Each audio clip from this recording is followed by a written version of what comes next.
টানা এই কয়টা দিন এত বেশি ব্যস্ততার মধ্যে কাটছে, মানে বাইরে যাচ্ছি যাচ্ছি এই অবস্থার মধ্যেই রয়েছে। এই যে আজকে সারাদিন বাইরে ছিলাম, তারপর বাসায় এসে রান্না বাড়া করে আবারও বাইরে চলে গেলাম। আসসালামু আলাইকুম, কেমন আছেন সবাই? আশা করছি সবাই অনেক অনেক ভালো আছেন। আলহামদুলিল্লাহ আমরাও ভালো আছি। এই তো চলে আসলাম আমার আরও একটি ডেইলি ব্লগ ভিডিও নিয়ে। আশা করছি আজকের ভিডিওটি হয়তো আপনাদের ভালোই লাগবে। না, আজকের ভিডিওটি কিন্তু সকাল বা দুপুর থেকে শুরু করিনি, এখন একেবারে বিকাল থেকে শুরু করেছি। আজকে সারাদিন বাহিরেই ছিলাম, মানে বাহিরে দিন চলে গেছে। খাওয়া দাওয়াও কিন্তু দুপুরে বাইরে করেছি। তো এখন আসছি রাতে রান্না বাড়া করার জন্য, ঝটপট করে রান্না করব, তারপর আবারও বাইরে চলে যাব। হাতে একেবারে সময় কম, যার কারণে যতটুকু পেরেছি ভিডিও করেছি। একেবারে ঝটপট দেখতে পাচ্ছেন রান্না বসিয়ে দিচ্ছি, 2 চুলায় 2 রান্না হয়ে যাবে। আসলে ঈদের আগের দিনগুলো এত দ্রুত যায়, মানে ঈদ আসছে আসছে বলতে তো একে এসে যায়, পরে যে এত দ্রুত চলে যায় মানে বলাই যায় না। তো যাই হোক, আজকে পাবদা মাছ রান্না করছি। এই পাবদা মাছটা অনেকটা ফ্রেশ ছিল।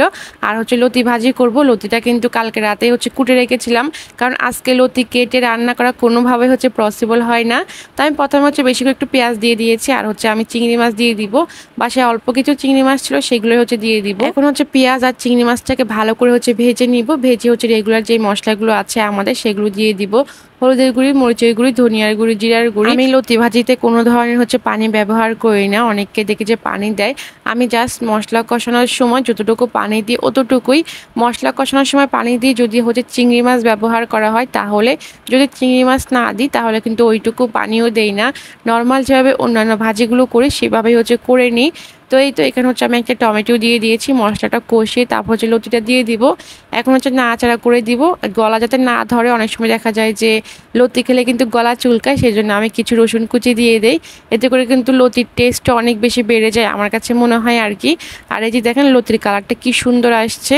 তো এই তো 2 চুলায় কিন্তু 2 রান্না বসিয়ে দিয়েছি, ঝটপট এখন হয়ে যাবে। মাছটা কিন্তু অনেক সময় নিয়ে কষিয়েছি, যেহেতু কাঁচা মাছ। ভাজা মাছ রান্না করলে কিন্তু অত একটা সময় লাগে না রান্না করতে, বাট কাঁচা মাছ রান্না করলে আমার কাছে একটু ভেজালি মনে হয়, অনেকটা সময় নিয়ে আস্তে আস্তে কষাতে হয় আর কি। তো যাই হোক, ঝোলটা দিয়ে দিয়েছি, এখন লতিটা একটু নাড়াচাড়া করে দিব। আমার কিন্তু 2টা রান্না অলমোস্ট হয়ে এসেছে। এখন শুধু রান্নাঘরটা ক্লিন করব, থালাবাটিগুলো ধুয়ে নিব। আর বিকালে একটু চা খেয়ে তারপর বেরিয়ে পড়বো। যদি চা না খাই তাহলে কিন্তু মাথা ব্যথার জন্য এদিক সেদিক তাকাতে পারবো না। রান্নাঘর কিন্তু এর মধ্যে আমি টুকটাক অনেক গুছিয়ে নিয়েছি, এখন জাস্ট থালাবাটিগুলো ধুয়ে নিব। ওইদিকে তোহাকে একটু ঘুম পাড়িয়ে দিয়েছিলাম, সেও উঠে গিয়েছে। আর কিন্তু এর মধ্যে মেয়ের বাবা ফোন দিচ্ছে যে রেডি হয়েছে কিনা। হাতে কিন্তু সময় নাই, হাতে কিন্তু আসলে বেশি একটা সময় নেই। যদি আপনার ভিডিওগুলো অনেক স্মুথলি দেখেন, তবে এত কিন্তু সময় থাকে না, অনেক তারার মধ্যে থাকতে হয় আমাকে। বাচ্চা, সংসার, এই যে পেট, সব কিছু মিলে অনেক বেশি তাড়াহুড়ার মধ্যে থাকে আর কি। আর এই যে আমরা বের হতে হতে একেবারে সন্ধ্যা হয়ে গেছে। আর এখন এর ভিডিওগুলো দেখা যায় জাস্ট কোনো রকম এডিট করে ভয়েস দিয়ে দিচ্ছি, হয়তো অনেকটা ভালো হচ্ছে না। আর এটাই কিন্তু চট্টগ্রাম একটা পপুলার জায়গা, যারা চট্টগ্রামে থাকেন তারা কিন্তু এই জায়গাটাকে চিনে গিয়েছেন। এটা কাজের ডেরি মোড়। তো আমরা সংসারের জন্য প্রয়োজনীয় কিছু জিনিস কেনাকাটা করব, আমাদের নিজেদের জন্য না। দেখা যায় কুরবানিতে কখনো ওইভাবে কেনাকাটা করা হয় না, যতটুকু করার রোজার ঈদে করি আর কি। তো কথা বলতে বলতে কিন্তু আমরা মার্কেটে চলে এসেছি। এটা পাইকারি মার্কেট, গোলাম রসুল মার্কেট। যারা চট্টগ্রামে থাকেন তারা তো চিনেন। আসলে যদিও এটাকে পাইকারি মার্কেট বলা হয়, এখানে কিন্তু ওরা কোনো কিছু কম দামে বিক্রি করে না, যেহেতু 1 পিস 2 পিস নেওয়া হয় আর কি। তবে এখানে একটা সুবিধা আপনার সংসারে A to Z পাবেন, একেবারে বাথরুম ধোয়া, ব্রাশ থেকে শুরু করে একেবারে একটা সংসার যা যা প্রয়োজন, একেবারে গর্জিয়াস থেকে সিম্পল সব কিছুই পাওয়া যায়। তো এই তো আমরা একটা কুকারের দোকানে চলে এসেছি। মূলত আজকে এসেছি আমরা একটা চুলা কেনার জন্য। আমাদের কিন্তু লাইনের গ্যাস, তারপর দেখা যায় মাঝে মধ্যে গ্যাস থাকে না। এর আগে কিন্তু টানা 3 দিন আমাদের বাসায় গ্যাস ছিল না। ইদানিং দেখা যায় প্রায় সময় কিন্তু এমনটা হয়। আর বাচ্চা নিয়ে কিন্তু অনেক বেশি ঝামেলার মধ্যে পড়ে যেতে হয়, যদিও এখন এই বাজারটা একেবারেই ছিল না। তারপর চিন্তা ভাবনা করে চুলাটা নেওয়ার সিদ্ধান্ত নিয়েছি আর কি, যেহেতু বারবার একই রকম কাহিনী হয়।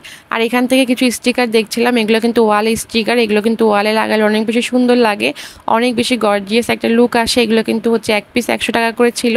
আর এই যে দেখেন, এই মার্কেটটা কে কে চিনেছেন বলেন তো? আমি এতবার এই মার্কেটে এসেছি, এই জিনিসটা কিন্তু খেয়ালই করি নাই। তো যাই হোক, এই তো আমাদের কেনাকাটা শেষ, এখন বাসায় চলে যাব। নেক্সট ভিডিওতে শেয়ার করবো কী কী কেনাকাটা করেছি আর কোথায় কোথায় সাজিয়েছি। সেই পর্যন্ত সবাই ভালো থাকুন, খুদা হাফেজ।